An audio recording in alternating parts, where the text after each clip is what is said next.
Llavors tenim l'Anna Albet, que en aquest cas és la meva jefa.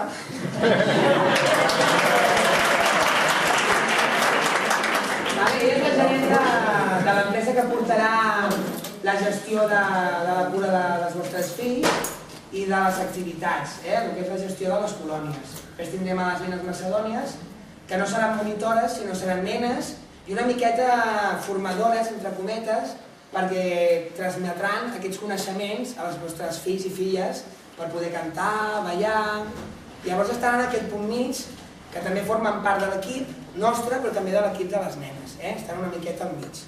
Així que, bueno, començarem pel Dani, que ens farà la presentació de Macedònia. Jo us explico una miqueta, hi ha molta gent que coneix d'on ve el grup, però hi ha gent que no sap exactament d'on venim i com es va formar tot això. I us explico per explicar-vos després per què fem aquestes colònies. A Macedònia la vam formar l'any 2000-2001. I en principi jo vaig inventar això perquè jo aleshores donava classes de teatre en una escola al meu poble i treballava amb alumnes de primària i era l'època d'Operació Triunfo i de tot això. I aquests nens de primària cantaven cançons de la Xenoa, del Bisbal.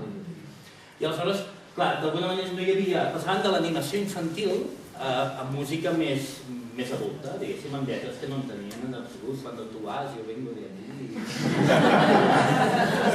No les entenien, però les cantaven. I aleshores jo vaig pensar en crear un grup per fer cançons per aquests nens, per primària, i punto. Per tant, Macedònia no és un grup d'amics que s'ha juntat per fer això, sinó que és un producte. Des del primer moment és un producte. Ho vam fer, va funcionar, i va arribar un moment que ens vam trobar que les noies que teníem, la primera generació, clar, no havien estudiat música, no es volien dedicar a això, si volien treballar però mitges, i això de no tenir vacances a l'estiu, treballar dissabtes, treballar diumenges, se'ls feia una miqueta gros, legítim, perquè estudiaven entre setmana i realment ha d'agradar molt per entendre que no tens vacances, que el grup marca l'agenda, no? Llavors vam dir que volíem plegar. Però els músics no volien plegar. Els músics volien fer, ostres, no, ara que hem aconseguit que tothom ens conegui, no podem plegar. I aleshores vam inventar això del camp. Els precedents no eren gaire... no ens animàvem gaire, no veníem del canvi de cantant de Celtas Cortos. Jo recordo el d'Olé Olé, que també van canviar i es van fundar el grup. Els precedents no eren gaire, no ens animàvem gaire a fer-ho, però ho vam provar perquè si tant, o pleguem o provem, no? I va funcionar. Va funcionar, vam fer un altre relleu i ara hem fet aquest últim relleu.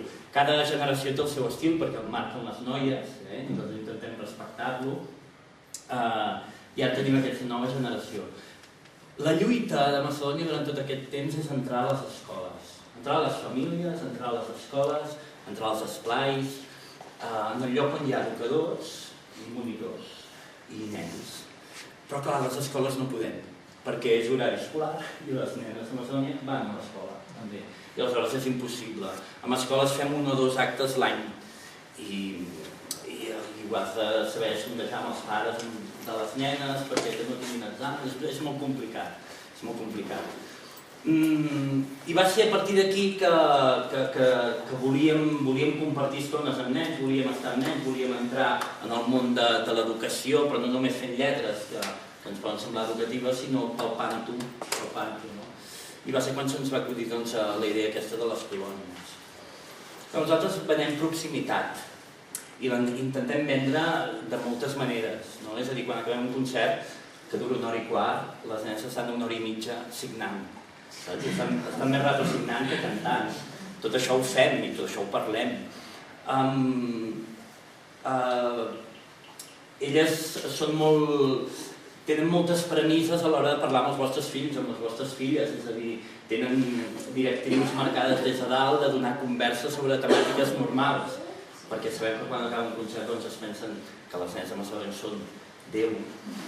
I aleshores elles els donen conversa en plan tinc deures, tinc exàmens, després d'aquí ara me'n vaig ràpid cap a casa a estudiar. Hi ha tota una sèrie de premisses que elles les tenen marcades, que les diuen amb naturalitat i que a vegades sembla que no estiguin marcades, que simplement siguin nenes que els hi surt de manera espontània. Sí, els hi surten moltes coses de manera espontània, però tot això ho treballem.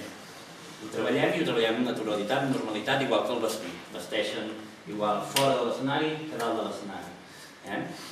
Aleshores, aquesta proximitat que volem vendre, que venem i que pensem que és molt bona, perquè està bé tenir referents, però no està bé idealitzar-los massa, perquè en el fons aquestes nenes també la liguen. Saps què vull dir? Vull dir que són adolescents, vull dir que no són nenes normals, això. Doncs colònies com aquestes jo penso que ens poden servir, i és el primer cop que ho fem, no sé, ens poden servir per rebaixar o modificar tota aquesta admiració i que es converteix en una cosa diferent. És a dir, segur que quan acaben les colònies les estimen igual o més, però les estimaran diferent, perquè hauran viscut durant una setmana, hauran plorat juntes, hauran rigut juntes, s'hauran banyat a la piscina juntes, hauran estat a la nit amb son juntes, saps? Vull dir que penso que la convivència farà que tota aquesta efervescència baixi i aleshores ens situem en un altre pla. Si més no és el que nosaltres pensem que pot ser bo, és a dir, el fet de rebaixar l'eufòria i acostar-nos i notar-nos igual. Que això després fa potser que encara els agradin més, però jo penso que els agradaran més amb més calma. I tot això penso que ha de ser bo. Tot això, jo quan volia muntar les colònies vaig muntar unes colònies jo sol i clar, és impossible, és molt complicat muntar tot això. Tot això ho hem fet amb l'equip de l'Anna, de Lleure 2000, que Carles explicarà exactament com funcionarà tot això, i després